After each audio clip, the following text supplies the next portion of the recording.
नमस्कार, जन TV national news में स्वागत है आपका। मैं हूं नीलम। बुलेटिन में सबसे पहले देखते हैं इस वक्त की हेडलाइंस।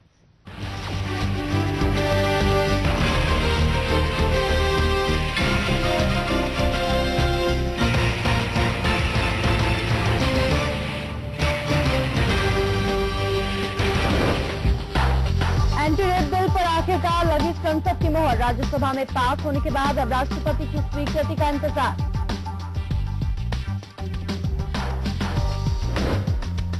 श्रीलंका के खिलाफ अमेरिकी प्रस्ताव का भारत ने किया समर्थन, नहीं दिया संशोधन प्रस्ताव। पाकिस्तान आया श्रीलंका के समर्थन में। मुंबई ब्लास्ट मामले पर कोर्ट के फैसले के बाद संजय दत्त ने कहा, करूंगा कोर्ट के फैसले का सम्मान, 20 साल से झेल रहा हूं डर। संजय के साथ फिल्म इंडस्ट्री के 200 करोड़ अटके। स्टालिन के खिलाफ सीबीआई कार्रवाई से सरकार ने किया किनारा। दूसरे दलों ने कहा, बदले की कार्रवाई कर रही है सरकार।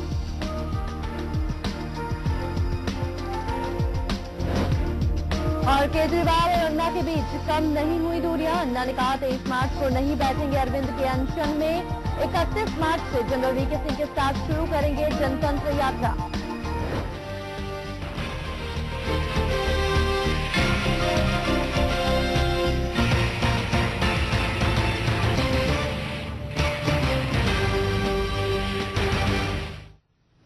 खबरें अब विस्तार से।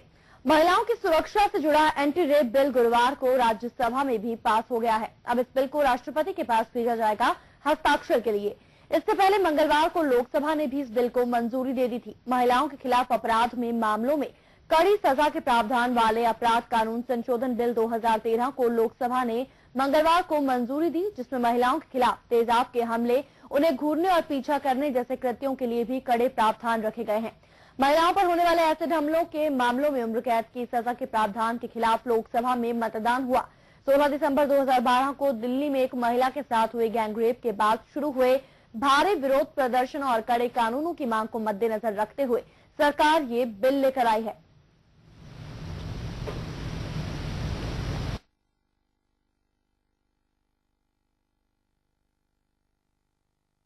जिसको अनलॉफुल इसको एक्टिविटीज के बारे में कहते हैं, वो भी दोनों सदनों ने पास किया। इसके लिए हम दोनों सदनों के तमाम मेंबरों का भी धन्यवाद करते हैं। जब ये 16 दिसंबर की घिनौनी घटना हुई थी, उसके बाद पार्टी ने भी एक बात कही थी कि जो भी कानून में बदलाव करने की बात है उसको हम पूरा करेंगे। आज सरकार ने और दोनों संसदों ने उस बात को पूरा किया है, तो सरकार का भी हम धन्यवाद करते हैं और राज्यसभा लोकसभा के तमाम। संयुक्त राष्ट्र मानवाधिकार परिषद में श्रीलंका के खिलाफ अमेरिकी प्रस्ताव पर पाकिस्तान श्रीलंका के साथ खड़ा नजर आया। भारत ने प्रस्ताव का समर्थन किया है। प्रस्ताव 13 के मुकाबले 25 वोटों से पास हो गया। प्रस्ताव पर वोटिंग के दौरान अपनी बात रखते हुए श्रीलंकाई प्रतिनिधियों ने कहा कि अंतर्राष्ट्रीय बिरादरी उसे गलत ढंग से निशाने पर ले रही है। अमेरिकी प्रस्ताव को पूरी तरह से गलत बताते हुए श्रीलंका ने कहा कि वो इस प्रस्ताव को नामंजूर करता है। पाकिस्तान ने भी साफ कर दिया कि वो इस मसले पर श्रीलंका के साथ खड़ा है।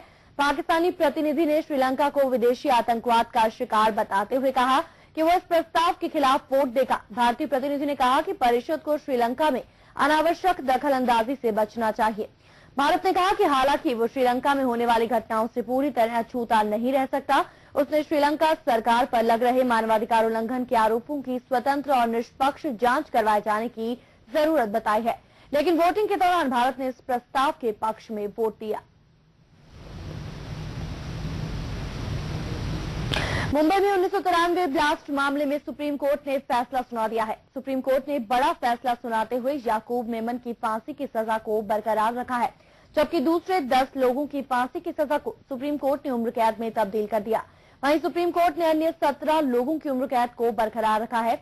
एक HIV पॉजिटिव आरोपी की सजा कम की गई है, जबकि एक आरोपी को जुवेनाइल था, उसे बरी कर दिया गया है।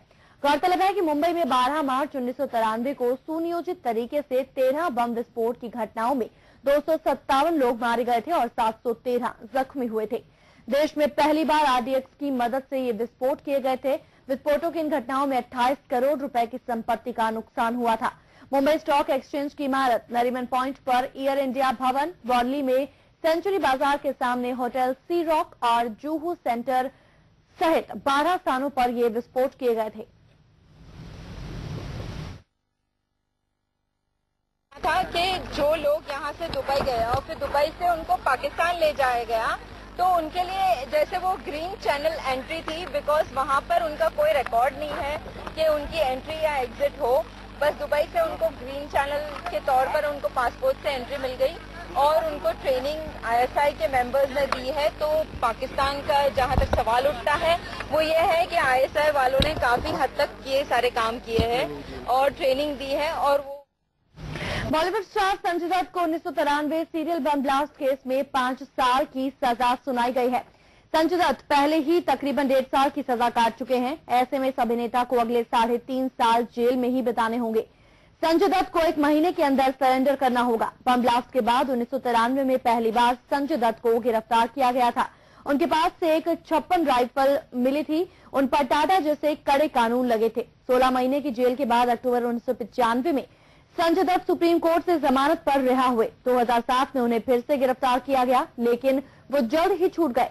टाटा कोर्ट ने उन्हें आतंकी तो नहीं माना, लेकिन आर्म्स एक्ट के तहत उन्हें 6 साल की सजा सुनाई गई थी। मुंबई में 1993 के ब्लास्ट पर सुप्रीम कोर्ट के फैसले के बाद संजय दत्त ने कहा कि 20 साल से मैं इस दर्द को झेल रहा हूं। आज मेरा दिल टूटा है। संजय दत्त ने अपने चाहने वालों का भी शुक्रिया अदा किया और कहा कि मैं अपनी फिल्में पूरी करूंगा। उन्होंने कहा कि आंख में आंसू के साथ अदालत के इस फैसले का मैं सम्मान करता हूं। इसकी सजा हमारे 3 बच्चों और पत्नी को भुगतनी पड़ेगी।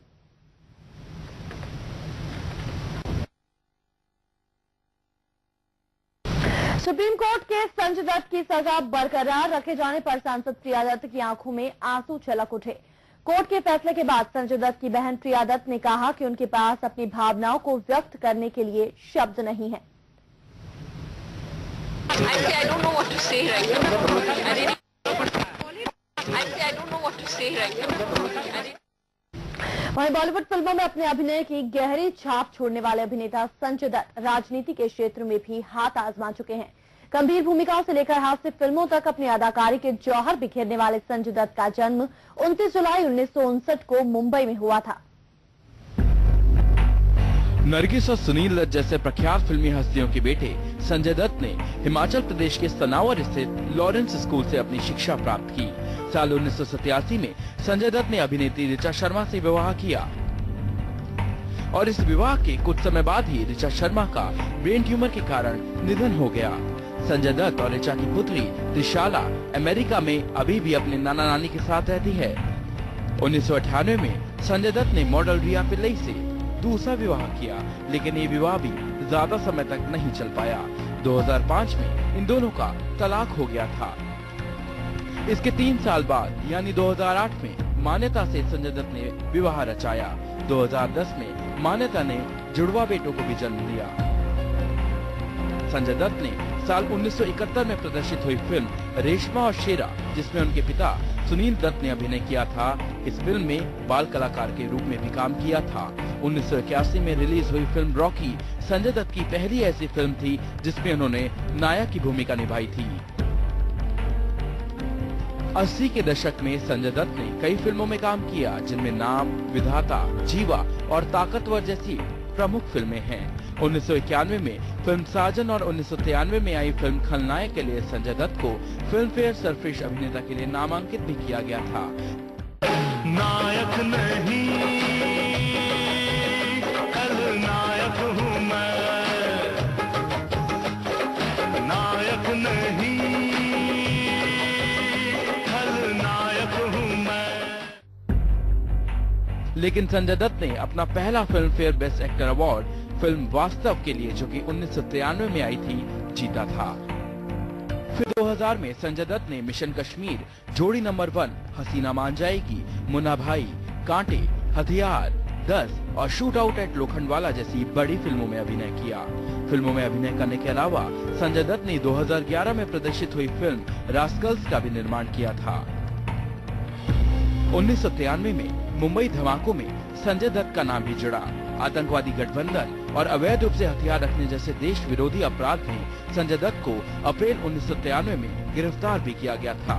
उन पर टाडा के तहत मुकदमा भी चलाया गया। फिर अक्टूबर 1995 में सुप्रीम कोर्ट से जमानत मिलने तक उन्होंने 18 महीने जेल में ही गुजारे थे। साल 2007 में संजय दत्त पर अवैध हथियार रखने का आरोप साबित होने पर उन्हें 6 साल की सश्रम कारावास की सजा सुनाई गई थी। फिर 20 अगस्त 2007 को सुप्रीम कोर्ट ने संजय दत्त की अंतरिम जमानत की अर्जी स्वीकार कर दी।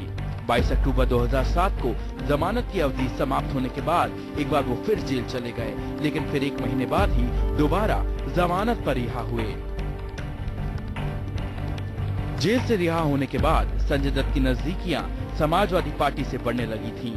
साल 2009 के आम चुनावों से पहले उन्होंने समाजवादी पार्टी के टिकट पर चुनाव लड़ने की घोषणा भी की थी, लेकिन सुप्रीम कोर्ट ने उन पर चल रहे मुकदमों को स्थगित करने से मना कर दिया था।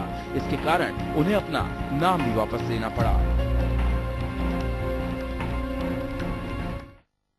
वहीं सुप्रीम कोर्ट के 1993 मुंबई बम धमाकों के मामले में अभिनेता संजय दत्त को 5 साल कैद की सजा सुनाए जाने पर प्रतिक्रिया व्यक्त करते हुए कांग्रेस प्रवक्ता राशिद अल्वी ने कहा कि सरकार सर्वोच्च न्यायालय के फैसले का स्वागत करती है। मुंबई बम धमाकों के मुख्य आरोपी अंडरवर्ल्ड डॉन दाऊद इब्राहिम के सवाल पर अल्वी ने कहा कि दाऊद के प्रत्यर्पण के लिए सरकार लगातार प्रयास कर रही है कि दाऊद को भारत लाया जाए और यहाँ के कानूनों के मुताबिक उसे सजा दी जाए। ये कानून अपना काम करता है और इसमें कानून के फैसले का सबको एहतराम करना चाहिए, इज्जत करना चाहिए। हम भी सुप्रीम कोर्ट के फैसले का एहतराम करते हैं। तो देखिए, हम तो लगातार हमारी सरकार ये कोशिश कर रही है कि पाकिस्तान की सरकार दाऊद इब्राहिम को हमारे हवाले करे, हिंदुस्तान के कानून के मुताबिक उसके खिलाफ कार्रवाई हो, उसको सजा मिले। लगातार इस कोशिश में सरकार है और हमेशा कानून अपना काम करता है। वो संजय दत्त के खिलाफ कोर्ट का फैसला आते ही उनके घर पर उनके मिलने वालों का सिलसिला शुरू हो गया। सुबह से ही मीडिया का जमावड़ा संजय के घर के बाहर था और कोर्ट का फैसला आने के बाद उनके घर के बाहर पुलिस भी तैनात की गई। गौरतलब है कि संजय दत्त की फिल्मों में अभी भी फिल्म इंडस्ट्री के 150 करोड़ से ज्यादा रुपए अटके हैं।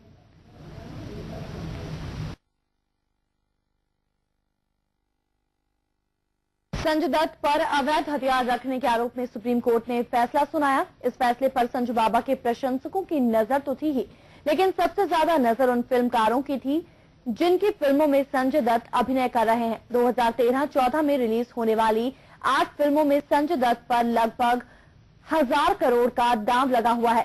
संजय दत्त इस वक्त बड़े बैनर के साथ बड़े बजट की कई फिल्में कर रहे हैं। हालांकि इस साल रिलीज होने वाली अभिनय कर रहे हैं। 2013-14 में रिलीज होने वाली 8 फिल्मों में संजय दत्त पर लगभग 1000 करोड़ का दांव लगा हुआ है।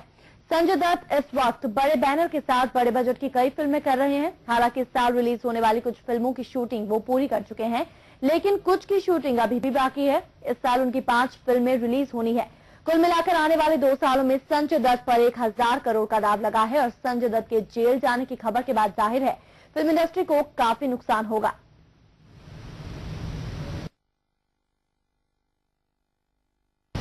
देखते हैं अगली खबर। सीबीआई ने प्रमुख एम करुणानिधि के पुत्र एमके स्टालिन के खिलाफ विदेशी कार लिमोजिन के आयात पर ड्यूटी न चुकाने के मामले में चेन्नई स्थित आवास पर छापेमारी की है। सीबीआई के अफसरों ने स्टालिन से भी पूछताछ की। ये छापा ऐसे वक्त में पड़ा है जब सरकार समर्थन के लिए डीएमके के 2 दिन ही बीते हैं।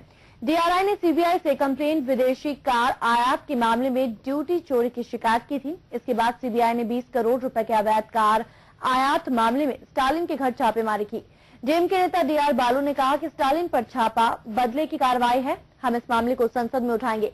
बीजेपी और एसपी ने भी छापे के वक्त पर सवाल उठाए थे।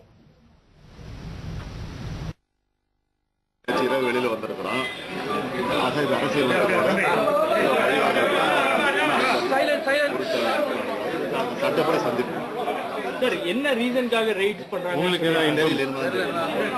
அந்த सीबीआई से கேளுங்க सीबीआई से கேளுங்க।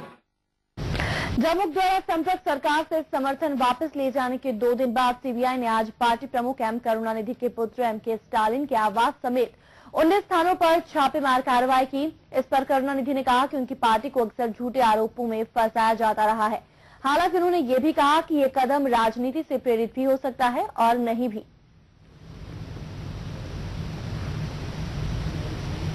विदेशी कार खरीद के मामले में डीएमके प्रमुख करुणानिधि के बेटे के घर में सीबीआई के छापे पर प्रधानमंत्री मनमोहन सिंह ने सफाई देते हुए कहा कि इस छापेमारी में केंद्र का कोई हाथ नहीं है। उन्होंने कहा कि छापेमारी जिस वक्त में की गई वो बेहद दुर्भाग्यपूर्ण है। इस छापेमारी में सरकार का हाथ नहीं। पीएमओ में राज्य मंत्री नारायण सामी का स्टालिन के घर छापेमारी पर कहा है कि ये राजनीतिक साजिश नहीं है। ये दुर्भाग्यपूर्ण है कि सीबीआई के अधिकारी स्टालिन के घर गए। सीबीआई के लोकल अधिकारियों ने इस छापेमारी को अंजाम दिया। इसके पीछे कोई राजनीतिक झगड़ा नहीं है।